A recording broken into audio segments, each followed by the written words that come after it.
It's time for the Financial Crisis Talk Center with Ken Gross and David Einstandig from Thav Gross. Credit card debt is number one. I view it as financial cancer. 40% of your gross income is going to just pay the debt service. You got no chance of getting out. I would give up my credit score to get rid of debt. Here's your host, Ken Gross. All right, welcome back to the Financial Crisis Talk Center. This segment, I want to do an update on credit card debt. And coupled with that update, we're going to do a QCS. At the end of it, we're going to do a quick case study relative to credit card debt. I think there's some interesting developments. Brian Small, I know you have strong feelings about credit card debt. David Einstandig, I know you do as well. So let's get to it. There was a nice article in creditcards.com. This happens to be an interesting website if anyone wants a website that has a lot of good information on credit cards. I think it's kind of probably sponsored by the credit card industry, but it doesn't hesitate to show a lot of the negative news that comes out relative to that industry. This isn't pointing the finger at the industry, but it's reporting an event. And it says cardlessness among young people up nearly 80%. Good. Why is that good, Brian? Because you shouldn't live with credit cards. You shouldn't have credit card debt. And if you've got credit card debt, you've got to get rid of credit card debt.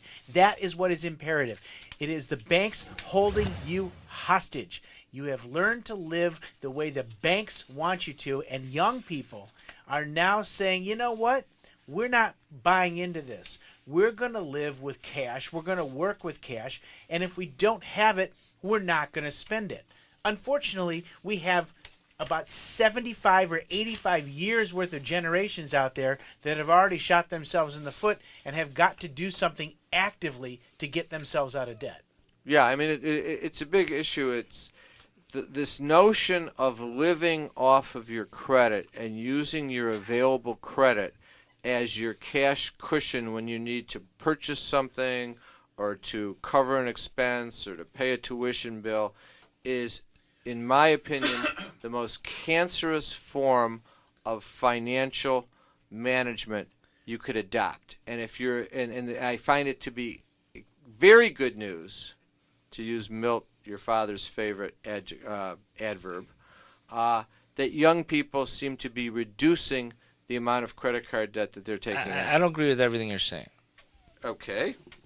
Because you're making a blatant statement. You're allowed to disagree, but we don't. Right. I didn't say that you could tell us why. You're making a blanket statement that taking advantage of credit under any circumstances doesn't make any sense.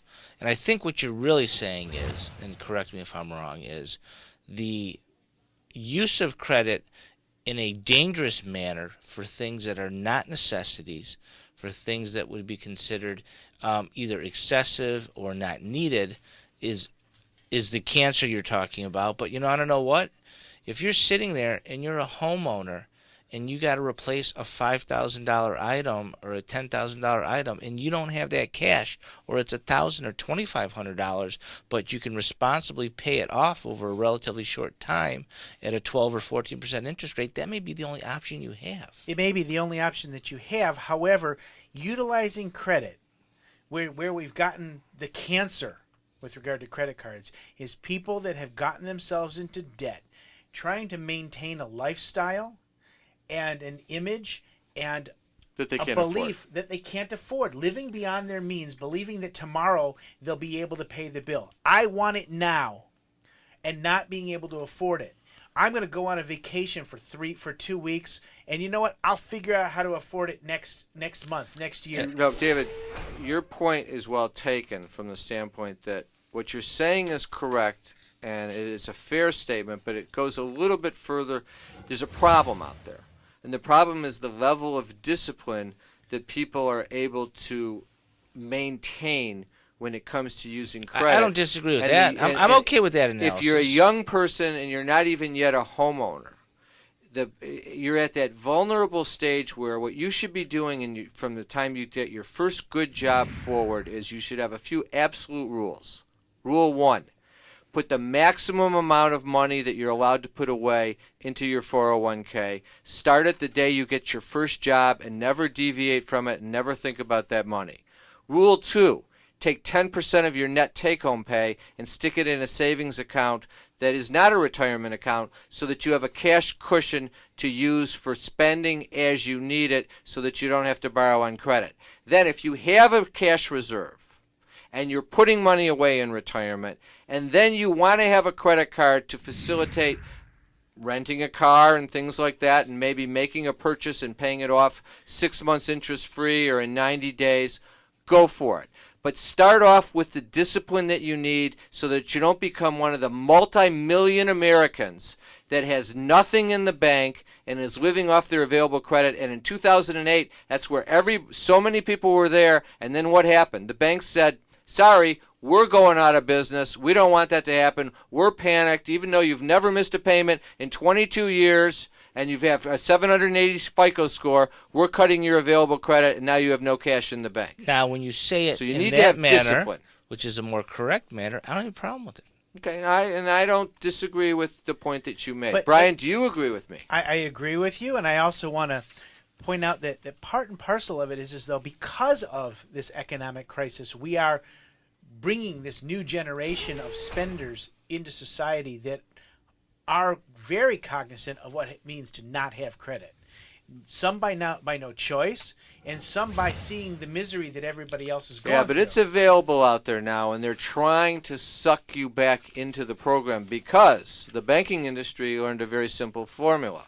We're not going to loan the money to small business to try and get businesses going because people don't have equity in their homes to pledge a second mortgage as security. So we're going to make our money only one of two ways. Fancy derivatives through the big business markets that they do, and the lion's share of the money by feeing everyone to death by charging outrageous interest rates on credit cards and debit cards and as many fees that we can possibly charge you so that we can still make billions of dollars. So now there's this big push to try and get credit out there again. There is a limitation on youths. If you're under 21, the Credit Card Reform Act passed a lot of restrictions on the way in which those cards can be marketed to minors, which was a good thing. But I'll tell you, you can see it in a couple. I picked out a couple articles for you guys. Credit card balances spike in May. I found that article, and then corresponding with it, there's a new one for this month. They fell in July. We're going to take a break. When we come back, we're going to see what that means. What does that say about our economy? And then we'll get to our quick case study. We'll be back after the break. I couldn't get out of the car. I couldn't run or exercise. I couldn't work. Dr. Lewis Radin believes that pain shouldn't have to wait. His Spine Specialist of Michigan is a comprehensive center dedicated to helping you manage pain now. Expect the latest techniques and personalized care. Why suffer another minute? He's the best. I tell people that he's the one that saved my life. Make your appointment with Dr. Radin. Call 248-792-9496. If your house is underwater, please listen to this important message. The rules have finally changed. We're seeing some great loan modifications with reduced principal, and short sales are easier to get done than people think. The biggest problems I see are people wait too long or they try and do it themselves. There are no second chances. If you're underwater in your house, call the experts. We're Thav Gross. Our firm will solve your problem. 888-235-HELP. That's 888-235-HELP. No one ever thinks that a serious injury can happen to them, but it can, and it does. And it can happen to you. And when it does, you need a fighter in that courtroom for you. Call me, Ben Johnson. Automobile accident, police misconduct, medical malpractice, product liability. You know what you're up against, how hard it is to get answers. When all you want is justice, call me, Ben Johnson. Whatever your legal crisis, I will fight for you. Call me today.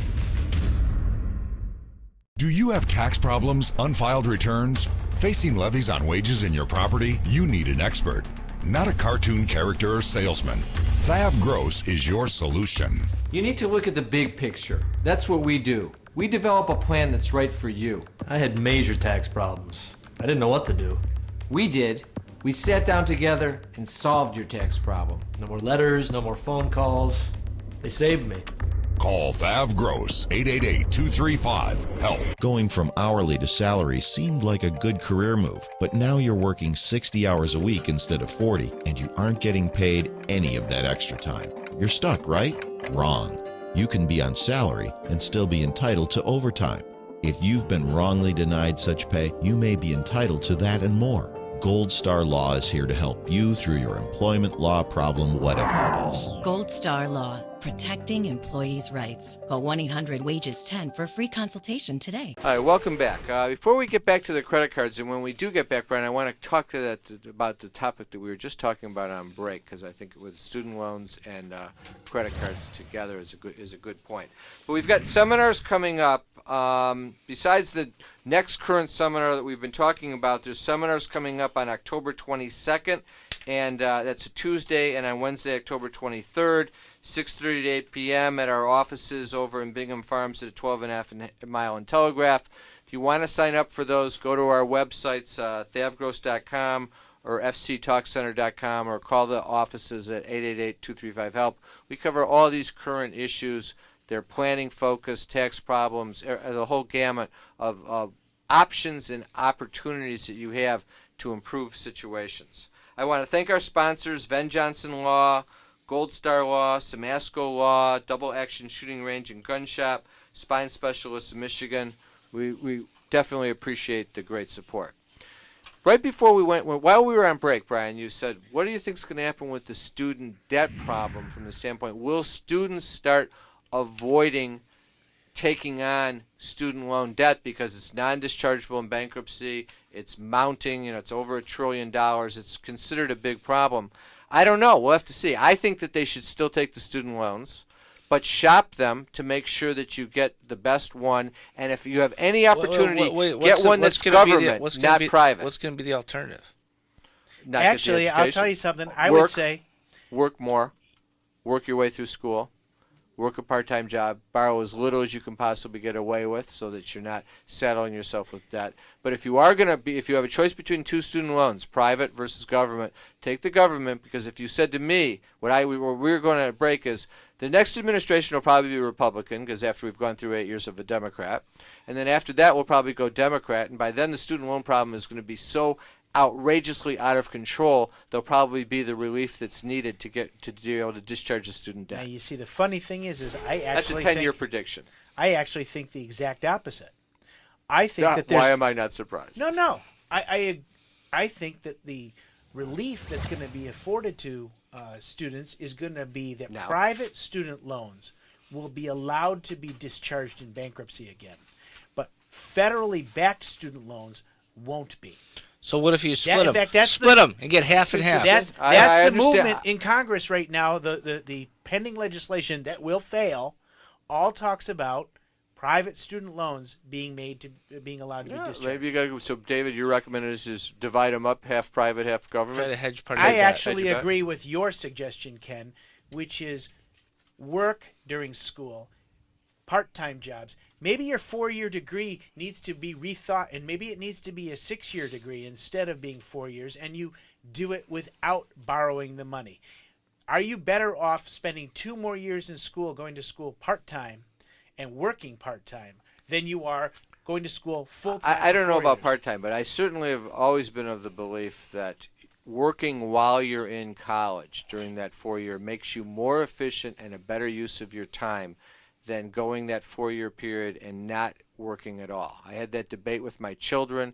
When I was in school, I always worked through school, and it forced me to budget my time time management, absolutely. What did you do? What was your job? I was in the tennis industry in those days. I worked in college. And then from there, after I got tired of the tennis business, I worked in a real estate office selling new homes. My job was to get people to sign the purchase agreement, but promise them nothing. It was a fun job. The salesman would take the deposit, and then they'd write up the purchase agreement, and then they'd come to the office. And I thought it was cool because I could wear a suit. I wasn't in law school or anything at the time. And my job was give them agree to nothing, but don't let them leave till they've signed the purchase agreement. So you've been doing that for what, 40, 50 years now? No. But what did you do, Brian? It was kind of ridiculous, but it was a good learning experience. I actually worked food services at the University of Michigan, and then cooked all the way through college. So why don't you ever cook for the office? All these you've got. If I've brought my real estate expertise into the office. Why don't you ever cook? Because there's because there's takeout now. Oh man, too bad. All right, and back to credit. And it's very difficult to cook French Provincial for lunch. I worked at Bennigan's. You also worked at the Stage Deli, as I recall. Not during school, but that was during summer. Okay, so you were a server. I sold T-shirts at school too. I bet I was the worst waiter ever. You met more people as a why server. With your personality, you must have. How did you ever get anything done? You were probably standing at every table talking endlessly. No, I was quick. You were quick? Got to be quick. Talking while you were walking. Waiting tables is the best job anyone could have as a young person. You get paid on your tips, you have to perform, and you got to take care of everybody no matter what the problem is. That's a good point. It's a great Very job. Good point. It's a good lesson to learn, too. All right, somehow we deviated. Credit card balances. Shocking, we deviated. So in May, there was a big announcement. Biggest revolving debt increase in a year in May. Credit card balances were up 9.25% in May. They reported it. We've been expecting this pickup with the economic recovery going the way it is, said Michael Delega, economist at the Maxwell School of Citizenship and Public Affairs in Syracuse. Consumers have been holding their spending relatively tight. That was in May. Now in July, same caption. I put the articles side by side to look at them. Same author. Credit revolving debt, which is mainly made of credit card balances, was down 2.6% on an annualized basis. It fell downwardly, revised 5.2% in June, so it didn't even go up 9.25. It only went up 5.2, and after growing a revised 8.4 in May. Hold on a sec. I got that a little bit muddled. Wait. Can I help you here? No. Was that 1.21 gigawatts? Right. Yeah. No, the flux capacitor. I got to ask you something. Go ahead. Don't make me crack up. What's the name of the football team at the Maxwell School of Citizenship? What's the name of the football team at the Maxwell? Did you Google it, or are you just making this I'm up? asking you the question. The Maxwells. the coffee nips? I mean, I don't understand.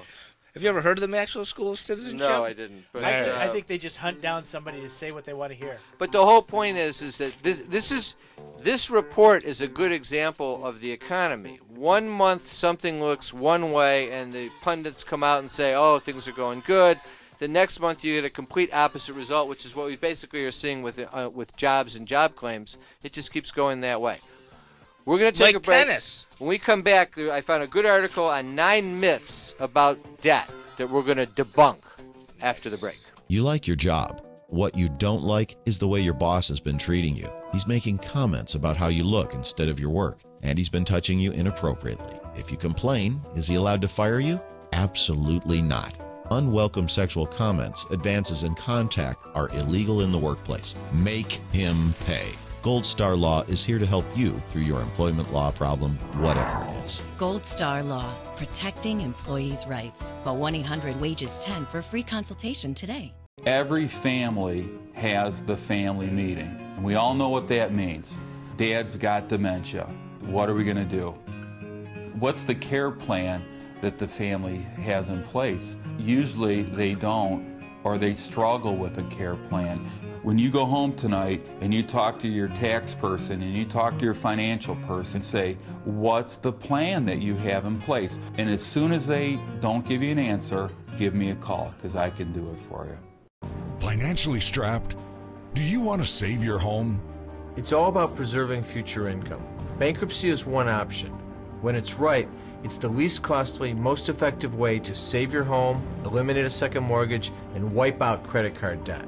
But you need to address the problem now. We help people with bankruptcy. Call the experts. We're Thav Gross. Our firm will solve your problem. 888-235-HELP. That's 888-235-HELP. Double action.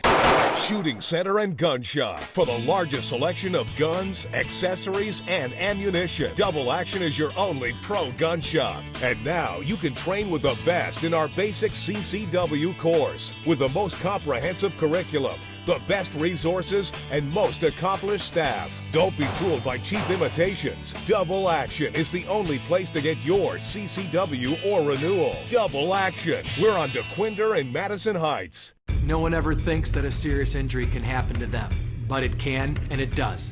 And it can happen to you. And when it does, you need a fighter in that courtroom for you. Call me, Ben Johnson. Automobile accident, police misconduct, medical malpractice, product liability. You know what you're up against, how hard it is to get answers. When all you want is justice, call me, Ben Johnson. Whatever your legal crisis, I will fight for you. Call me today.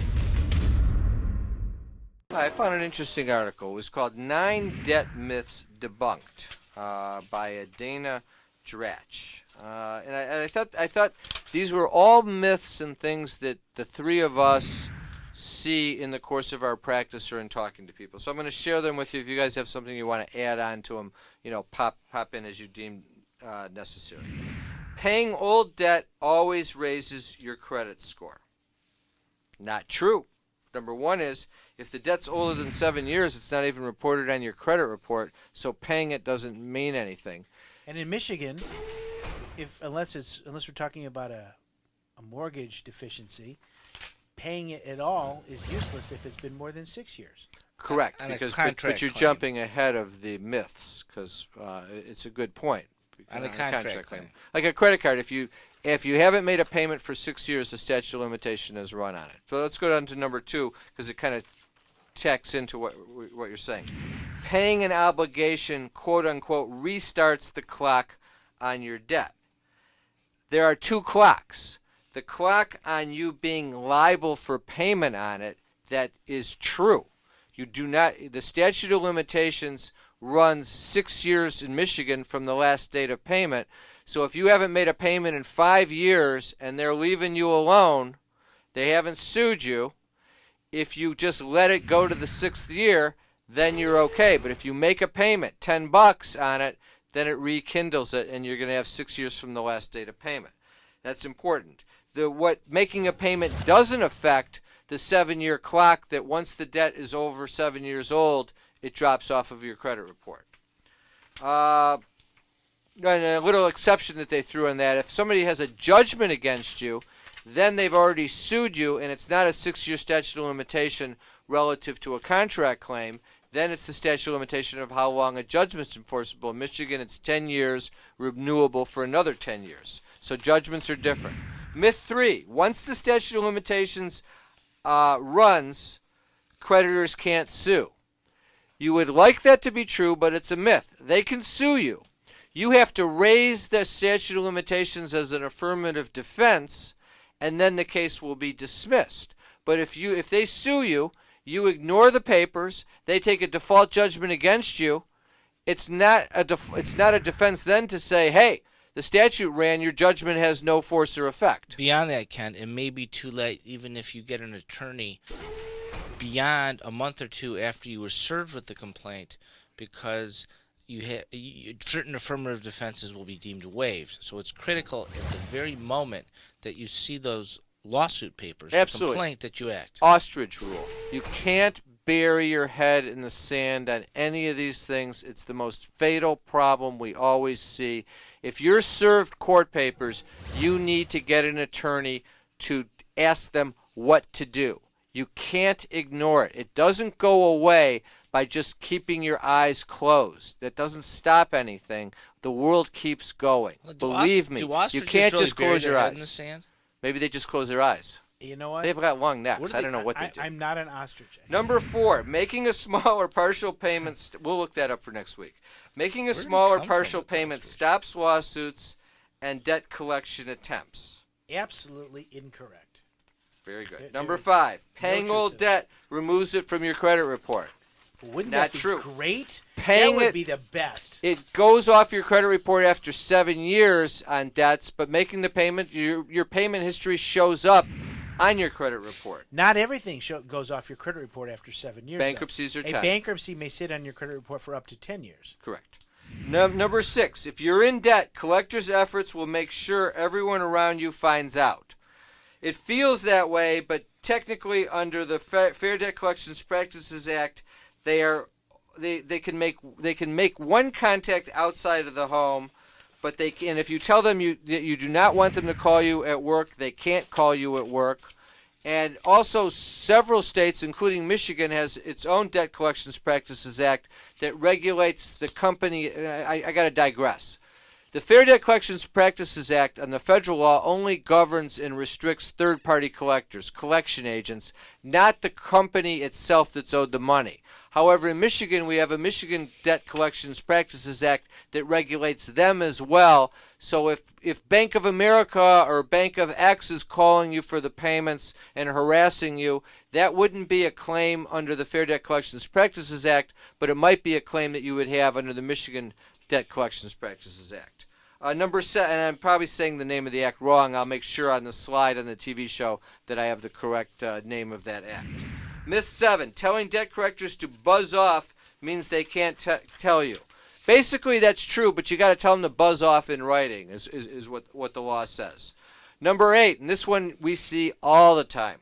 A divorce decree splits debts into piles of his and hers. Absolutely not. You can divorce each other, but you can't divorce the bank. The bank doesn't care what your judgment of divorce says. It's going to hold whoever signed that credit card application responsible for the debt. All right, and then number 9, you can't inherit debts. And we could talk about it, but we're not going to because we have to do our QCS. And our QCS is going to be a quick case study. Sandy, age 62. Gross monthly earnings, $3,000. House payment, $850. No equity in her home, $35,000 of credit card debt. She has a 401k with $175,000 in it. She calls me up, having seen the TV show and listened to the radio show for the last 4 years, and she says, Ken, I want you to settle my credit card debt. I want you to use debt resolution to settle and compromise it. If you can get me off the hook on that $35,000 by paying $16,000 or so over the course of 2 years, I'd be happy. Great idea. Does that make sense? It's a great idea, but it's not the best idea for Sandy. Why is that? Because Sandy, whose earnings are only $3,000 a month, is going to most likely qualify for a Chapter 7 bankruptcy. Chapter 7 bankruptcy might run her around $1,500 to get rid of $35,000. All right, stop right there. That's the biggest point of the whole thing is if Sandy could qualify for a Chapter 7 bankruptcy, what makes more sense? Spending $1,500 to get rid of the $35,000 of credit card debt, or spending $16,000 plus over the next 2 years? You know, Ken, what's smarter? The $1,500 bankruptcy. Why? Because no matter what you're going to do, you're going to hurt your credit. So why not draw a line in the What sand about Sandy's and get a fresh retirement? start? What about her retirement money, Brian? 'Cause Nobody we're running can out of touch time. it. The retirement money is safe. So in this case, what made sense for Sandy is she should file a Chapter 7 bankruptcy. Debt resolution, debt settlement would be what we call big mistake. Really big. Thanks for listening to this segment of the Financial Crisis Talk Center.